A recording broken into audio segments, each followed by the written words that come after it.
Halo, selamat malam semuanya. Apa kabar? Kali ini saya akan mempresentasikan tentang keamanan jaringan dengan judul keamanan lingkungan jaringan. Keamanan jaringan itu sendiri adalah bagaimana kita mencegah, mengidentifikasi penggunaan yang tidak sah di dalam sebuah jaringan komputer. Tujuannya itu untuk mengantisipasi resiko-resiko baik itu berupa ancaman fisik maupun logik yang mengganggu aktivitas sebuah jaringan komputer dalam suatu organisasi, instansi atau perusahaan. Jenis-jenis ancaman itu terdiri dari dua, yaitu ancaman fisik dan ancaman non fisik. Ancaman fisik itu sendiri adalah seperti pencurian hardware, kerusakan pada hardware, wiretapping, bencana alam, disaster karena kerusuhan. Kemudian yang non fisik itu seperti kerusakan OS, software, aplikasi, dan data.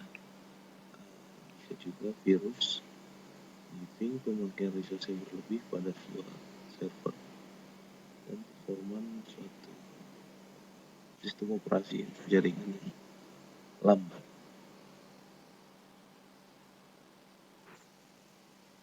Manajemen risiko.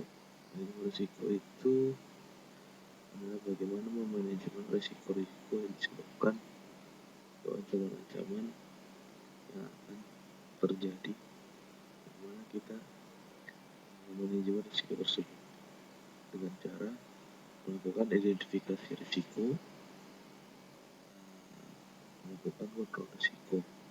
Identifikasi risiko itu seperti membuat suatu asesmen pada yaitu dokumen yang digunakan untuk mengidentifikasi proses dan risiko pada suatu perusahaan. Selanjutnya kita lakukan inventory, pendataan aset, pengklasifikasian aset, dan identifikasi ancaman dan kekurangan dari sistem tersebut.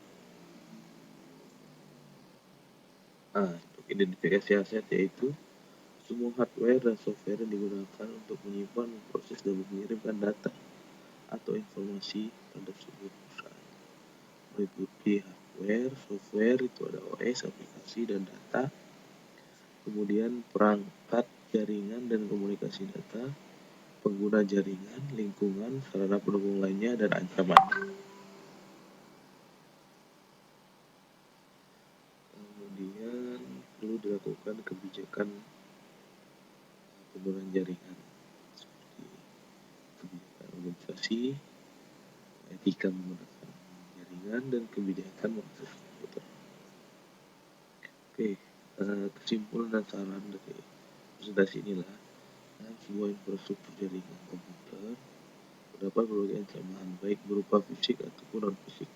Oleh karena itu, untuk mencegah dan meminimalisir ancaman tersebut, perlu dilakukan antisipasi risiko, yaitu manajemen risiko, identifikasi aset, dan menerapkan kebijakan dalam penggunaan jaringan dan komputer. Sekian dari kelompok 2. Semoga bermanfaat. Terima kasih.